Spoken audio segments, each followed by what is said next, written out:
Being an amazing product marketing leader doesn't happen by chance. It happens by habit. Product marketing certified leadership has been built on the back of decades worth of experience from some of the world's best known brands with one goal in mind: helping you be the best leader you can be. Crammed with real life case studies, over 12 hours worth of content, templates, exams, and more, this course is everything you need to lead with authority, confidence, influence, and innovation. Every piece of material within the 7 modules and 29 chapters has been vetted, tested, and approved by senior level product marketers from companies like Amazon, Uber, and HubSpot, serving up game-changing insights throughout. By the time you've wrapped up the final module, you'll be able to define what it takes to be a great product marketing leader, build and scale your team, understand how to successfully manage your existing team, use methods for leveraging data, know how to become the voice of the customer, understand how teams work cross-functionally, and improve your strategic thinking. The beauty of the course is you'll have the freedom to work your way through the modules at a pace to suit you. It's 100% self-paced. You'll even get lifetime access to the curriculum, paving the way for refresher sessions forevermore. Visit productmarketingalliance.com to get leadership certified and spearhead your journey to the top.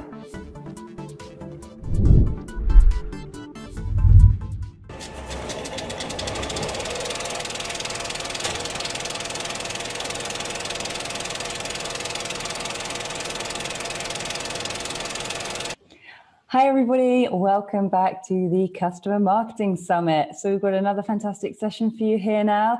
We are welcoming Kevin Lau from Adobe. So just before I hand over to you, Kevin, just to remind everyone, this is going to be a live Q&A session at the end.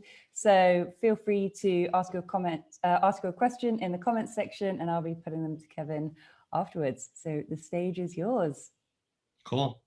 Thank you so much, Rose, and thank you for the opportunity to present today on a topic that I'm super passionate about. And specifically, I'm going to be talking about why customer retention is the new growth, how advocacy and adoption can help accelerate your business. My name is Kevin Lau. I'm the Global Head of Customer Advocacy at Adobe for Adobe's digital experience business. So to kick off some of the slides and some of the information, a little bit about myself. I've been at Adobe now for a little bit over 4 years. I've been in the industry for a little bit more than 11, running customer programs for different organizations. And as you can kind of see from this slide, I'm also super passionate about all things Comic-Con, collectibles, etc. And it's completely fine to be a man-child and play with toys, even if you're an adult. So now we got through some of that stuff, I want to talk specifically about what I want to give you guys as far as an agenda and takeaways from this session. I really want to talk a little bit more about, especially if you're trying to expand your remit within customer marketing, or you're looking to build out this function within your company or devote more resources and things like that, how to actually build a scalable customer program that drives results, how to ultimately build internal alignment, especially with your executive stakeholders, which I think is paramount and key to give you any type of really support and success long-term. And then also how to create a set customer marketing success framework, something that encompasses your values, what you stand for, ultimately what is it that you care about, and what things that other teams will do that they specialize in. And then also a tried and tested customer marketing blueprint that we've implemented, that I've implemented other companies, and through a lot of the learnings and the pitfalls that we've experienced over the past couple of years. And then ultimately how to measure program ROI so that you can really have a seat at the table and be able to get more budget, more resources, more headcount, etc. So it's a tall order. We have roughly about 20-30 minutes together. And hopefully this will be something that provides some value to yourselves. To level set, I want to talk a little bit about what Lisa Nakano said last year from Serious Decisions or now Forrester, where she really said that 2021 is the year of the customer marketer. And I truly believe that with everything that happened with the global pandemic in 2020, the major silver lining was that it created sort of the perfect storm around customer retention. and why organizations could no longer see retention as sort of something that was just the responsibility of a customer success organization or something they kind of took for granted. And they just kind of assumed that customers would inherently continue to pay for their subscriptions, especially if you're a SaaS business. And so I think this really put front and center the elevated importance of customer marketers, line in line with what demand marketers have been doing for probably the past 20, 30 years. And historically, most of those budgets have always gone to demand teams, but we started to see the shift and the renewed focus around customer marketing and retention as sort of the key foundation for helping organizations be successful and really survive, especially in this virtual environment that we're in today. And so at the end of the day, what does it mean to actually create exceptional customer experiences that will ultimately help impact the customer journey at the end of the day? And what are the things that you could actually action to help drive that? And so I kind of boiled it down to sort of what I think of as sort of the magic three. And these are sort of the foundational elements when you're starting to think about a customer marketing function, or you're trying to think about how do you continue to reimagine or up-level your programs, some of the things that you may already be doing today. But the first one, which I think is foundational, is you need to engage your diehard customers. So these are the folks that are super passionate about your product, that they tout their experience and they showcase why it's important to them and how it's ultimately helped impact their career.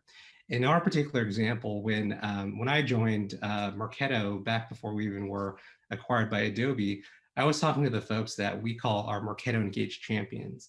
Now, this is a program that has existed now for about 10 plus years. And essentially, these are the folks that, as you can see, have drank the Kool-Aid or the purple Kool-Aid. They're super passionate. They wear purple. Immediately, the first thing that came out of their mouths was that they bleed purple. And as you can see, they're sort of our expert practitioners that know the product inside and out. And they also tout it across their digital channels and their profiles as sort of a badge of honor. So as you can see, from Jenny Robertson to some of these other folks, to be labeled as a Mercado champion is truly a career defining moment that has helped them with increasing their salaries, help them to get new promotions, etc. And so we tapped into this audience to figure out exactly how could we better serve you? How could we build the relationships? How could we create programs at scale with the customer at the end of the day that is really going to help them be successful and give them the tools and the resources to continue to innovate with Mercado as well as our other products and solutions that we're running. And so that was the first foundational piece to help unlock sort of the potential around the value that customer marketing brought to the table in our company and organization. The second thing, which is also just as critical and important, is building executive alignment early and often.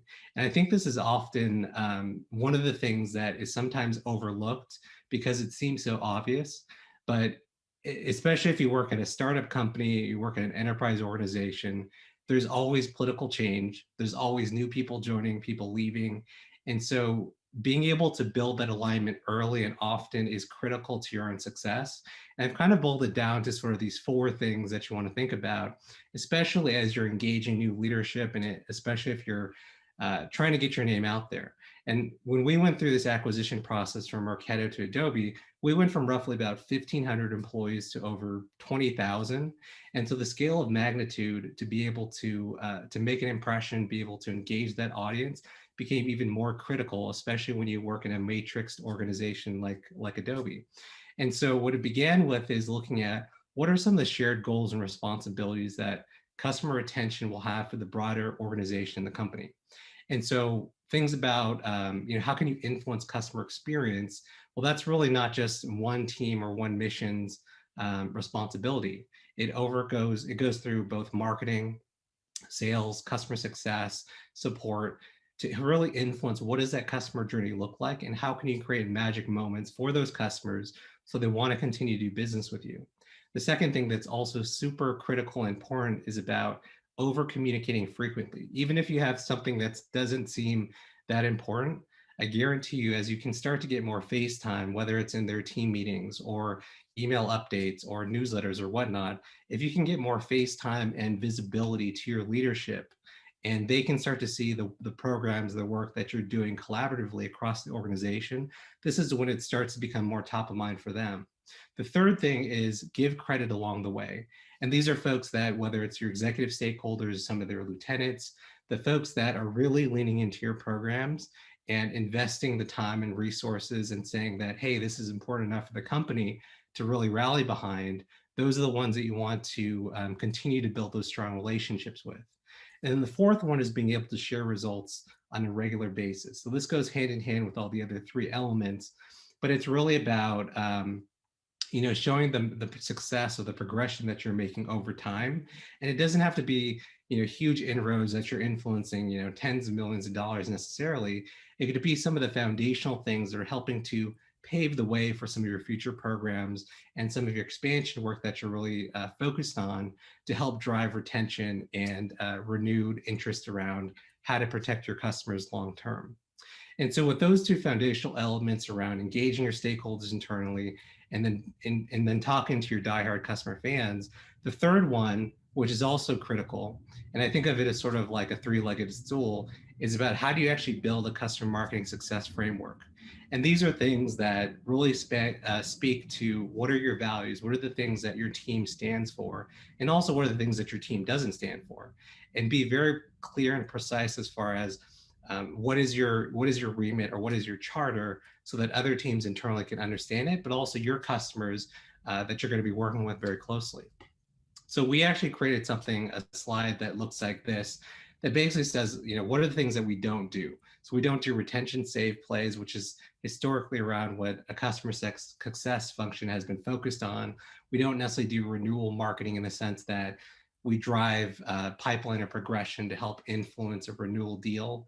We don't do upsell and cross-sell. That's something that our demand gen team focuses on specifically.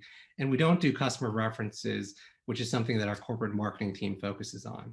And so once you get clear as far as what is it that you don't do, then it becomes easier to articulate sort of the strategic pillars and your missions of what it is that you do as a team. And to give you an example of what our team's mission and strategic pillars are, as you can see, it's focused on sort of these three foundational elements about how do we drive ultimately deeper product adoption and maturity? How do we ignite our customers, become advocates and super fans for our solutions and products? And then the third pillar is how do we drive deeper community engagement so that we create these relationships and ignite some of that passion so that customers want to feel that they're part of something bigger than themselves. And I'm going to be talking about each of these elements in more detail and give you some of those examples, especially if you're brand new to customer marketing or you're looking to see how to expand your programs going forward.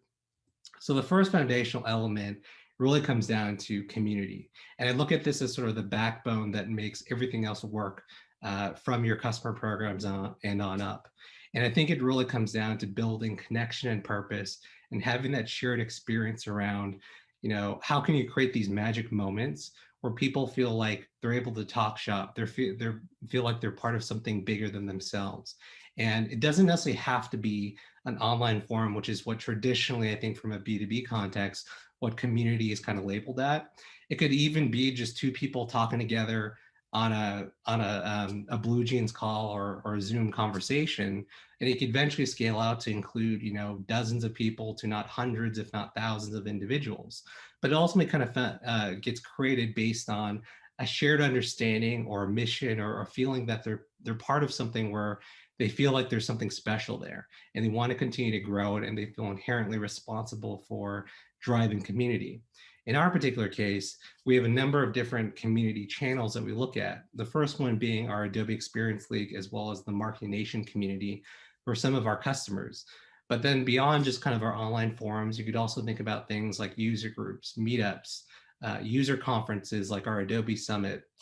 But they could also be things around like executive roundtables. So folks that might be at a certain level and also be part of sort of a tight-knit community or a small group. But at the same time, it could be exclusive programs or titles where people feel like they have a shared understanding or being part of something that's exclusive or just for a certain member or a certain amount of people there. And so that's sort of that first pillar that we run within customer marketing today. The second thing that goes sort of hand in hand with this is around customer advocacy. And this is what I think historically, for the most part, at least for probably the past 5 or 6 years, this is what most customer marketing functions have really been devoted solely on, which is around how do we ignite customer passion? How do we tell more stories? How do we provide a platform for our customers to share their story, to elevate their brand, et cetera, and create those career defining moments for them? If you boil it down to it, I think it comes down to sort of these three pillars of customer advocacy.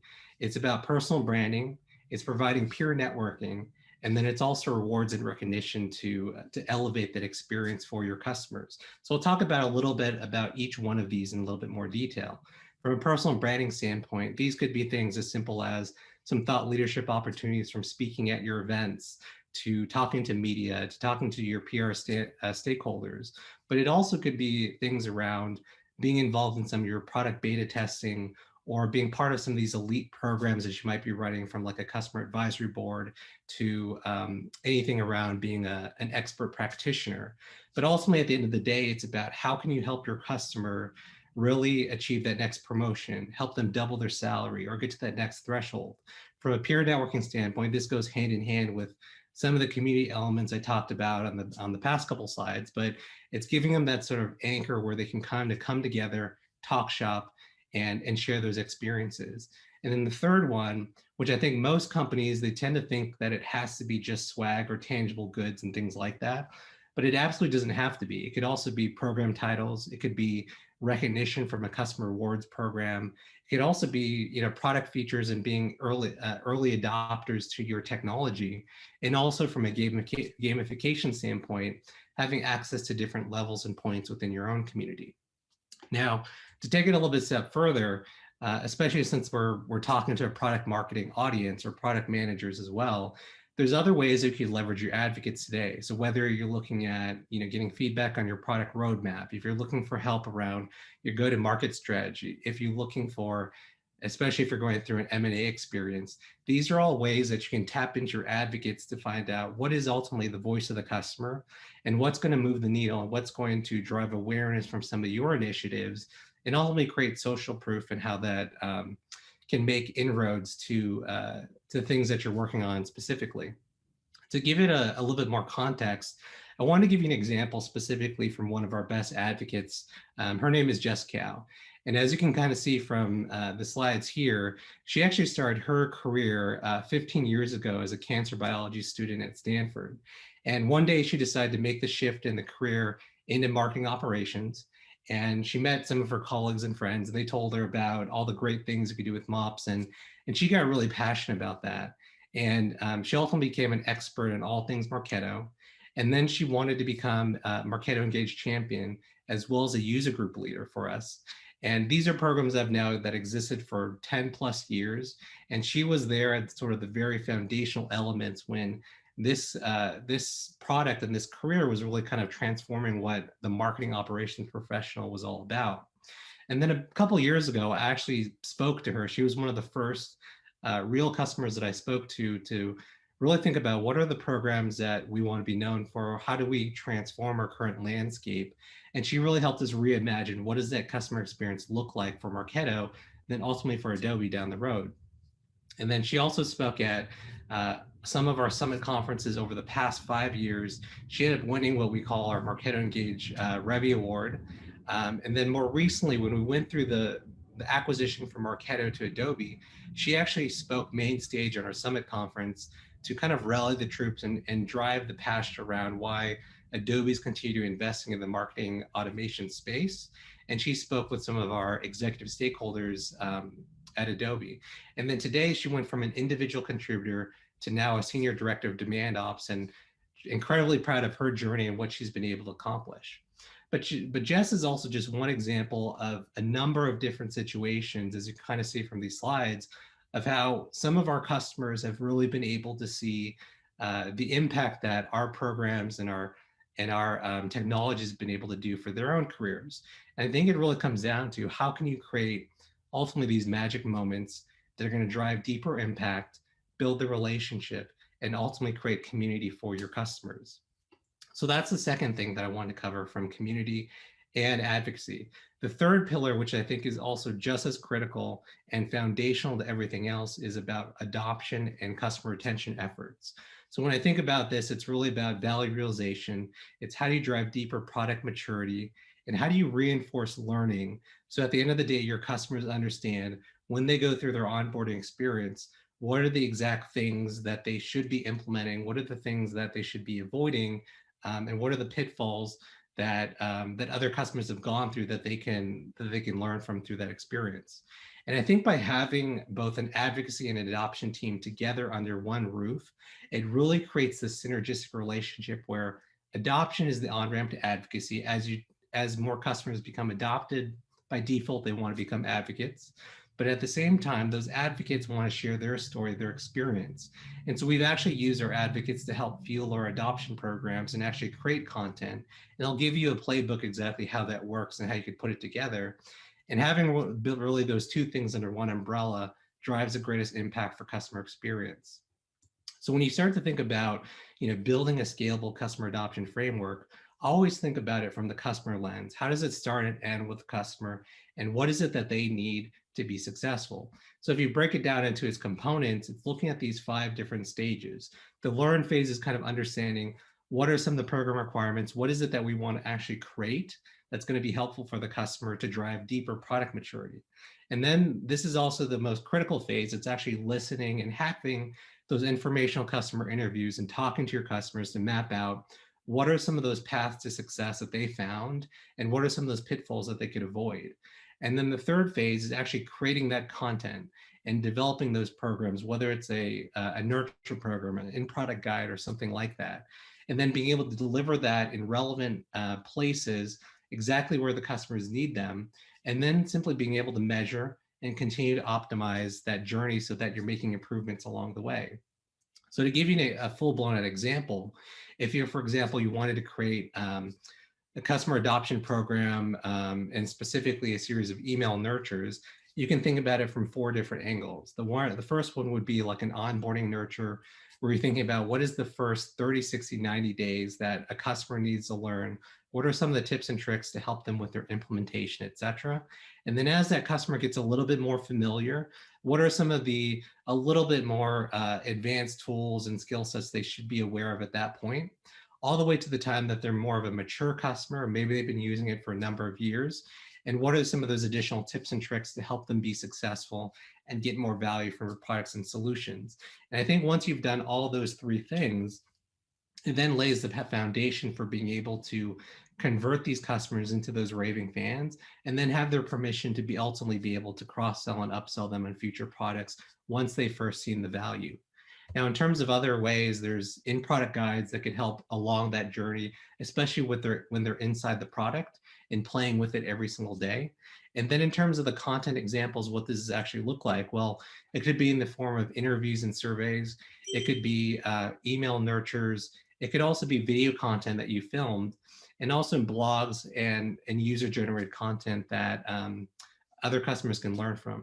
I think what also makes this really helpful, especially when you think about adoption and advocacy together, is that when you have your advocates front and center speaking the same language as your customer, they're more likely to engage with it than it is if, let's say, an Adobe employee like myself were to share, what are some of the things that they should be learning to do. If they hear directly from the horse's mouth, that's when it creates greater impact. And even though I said that there's actually 3 different things that are foundational for a customer success function to really be operational, I really think there's a 4th one. And I try to say that this is more of a bonus, but I think it's a must-have. And it really goes back to being able to measure impact and unlocking more budget and headcount at the end of the day. So I'll give you a couple examples on how we measure success and what I've seen other companies do that have been successful. The first one is something that we've developed relatively recently, and that's called the Advocate Score. Basically what it is, it looks at the correlation between customer engagement across your different advocacy channels and programs, and how does it actually tie direct revenue impact to new business, cross-sell, retention, the whole 9 yards. And so if you look at these 9 different programs, we use Marketo Engage as sort of the backbone, the technology, the infrastructure, and we have these different programs that feed into it. And so we look at different data points. For example, user groups, we use our Bevy technology to filter in user attendance data. We look at how is it growing over time. We look at community data. We look at some of our elite programs to see how does this ultimately tell a broader story that shows, how likely is a customer to become an advocate? And then also, what's the likelihood that accounts or customer accounts that have advocates versus those that don't ultimately influence churn over time? And so this, I think, would say is sort of the holy grail of being able to determine, value from your programs. And this is something you can build in partnership with your marketing operations team or other folks that manage your Martech stack. The other thing that you could do to really measure success is you can look at things around protected revenue, how your programs are actually impacting customer adoption maturity. You might also have an adoption score where you're actually looking at measuring product usage and whatnot. And this will give you some indications as far as what accounts might be at risk and how you could maybe potentially help them. You could also look at advocate growth. So this could be things around year-over-year growth over time. You could also look at event participation across some of your programs. And then if you're running a customer reference program, this could also be around deal acceleration, helping to influence new business as well as cross-sell deals. From a customer story perspective, if you're measuring your content and that piece of content over its life cycle, you could look at the different channels that you're driving that content through. So whether it's social, email, web, etc. You might also be running a customer awards program where you could look at what's the byproduct of that after your awards program is done, maybe celebrating those award winners and then turning that into additional assets down the road. Or if you're running a peer review program, it could be what is the cost per asset or the cost per review at the end of the day after you spent the money in your contracts and whatnot. And then the last one is looking ultimately at sort of engaged versus non-engaged advocates. And I think that goes hand in hand with sort of, advocate accounts versus those that don't have advocates and how that influences churn over time. So that hopefully gives you a framework to think about. And then the next one I want to just give you is something that you can take home today. And this is a customer marketing blueprint that you might be able to take certain elements. You might already have some of these programs that you're running as well, but this gives you a framework to build off of. So as you kind of think about this, as someone goes from left to right, the number of requirements or the things or the asks of a customer might increase over time. And so when you think about this from an advocacy standpoint, it might be engaging in a community. It might be attending a user group or a meetup, which are typically low barrier of entries where it doesn't take too much of their time. But it also could be including, customer references and peer reviews as you get a little bit further down the road and these customers have been with you for a little bit longer. And then you could start to include some additional programs around running sort of an elite practitioner program, maybe something for an emerging leader where it could be teams that are managing teams of practitioners. You might also include a customer advisory board, and then ultimately having a customer awards as well as a customer story piece to what your team's remit does. And then as you add in some of your adoption programs, these could be things around like your email nurtures around onboarding through maturity. And then you could also look at in-product guides as well as voice of the customer feedback surveys and customer certifications. And then as sort of the backbone of all that, you might have work with your events team to run user conferences, regional roadshows, executive roundtables, and whatnot that your programs can plug into and your advocates can plug into. And then I would say at the very last phase, it's really being able to upsell and cross-sell your customers. But I think once you do everything else right, then it's when you have the permission to be able to sell them additional solutions and not before. So what this might look like from a Martech stack recommendation standpoint, these are a number of different technology partners and vendors that we've used over the years, as well as technologies that I know other customers have used that have been really successful with. So this is something that you might want to talk to them a little bit more detail about. But ultimately, I think at the end of the day, when you actually get customer marketing, it's done right. These are some of the things that begin to unlock for you. From our personal experience, we went from a team of about 6 to now over 17 members. We've been able to increase our budget and resources significantly over time.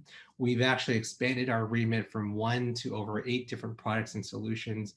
We've been able to create a center of excellence around all things customer marketing and really developing that as an industry foundation. We've also been fortunate enough to win a number of different industry awards and recognition. Our team members have been able to get promotions across the board, as well as helping them to increase their salary over time. So with that being said, I know I covered a lot of things, but I hope this gives you some of the foundational elements that you can start to think about if you're trying to build a customer marketing team within your organization, or you're looking to expand it or be able to prove your impact at the end of the day. So thank you so much. And if we have some time, I can help answer some additional questions. Amazing. Thanks so much, Kevin. That was a great session. And I know there's lots of positive comments and a few kind of discussions going on in the chat. We've got a few questions. We're a little bit short on time, but I'm happy to kind of rattle through a few of them. So Ari Hoffman is saying, if you don't have the brand recognition, like, for example, Marketo, how would you recommend creating the type of visual identity and clout that your champions have? I think it still goes hand in hand with sort of engaging your best advocates. I mean, I worked at startup companies where we only had about, a customer base of maybe 1,000 customers or 500. I think you work with what you have. And regardless of whatever your technology or solution is that you're selling, you're always going to have someone that is deeply passionate about your products and technology. And your job is really just be able to seek them out and give them a platform to help them shine. And it doesn't even have to be at a big level. It could be simply, giving them opportunities to write a blog post for you, to be featured more prominently on your website, to have their logo featured in different places. So that's just kind of an example of how that could work. Yeah, absolutely. Some great comments there. So Grace is asking, I'm building a customer advocacy program from scratch. Do you recommend having a software solution to structure the program? If not, how would you recommend going about building something without that structure? Yeah, it's a good question. I think that's the challenge. I think, you can look at a number of different things. I think it comes down to what are your core goals and what are you trying to spin up immediately, especially if you're a team of one or two. It could be challenging. And I'm not necessarily saying that you should be buying a bunch of technology, because I don't think you may not be using it all to its full advantage. And so it comes down to some of your core goals on what is it that you're trying to measure and track.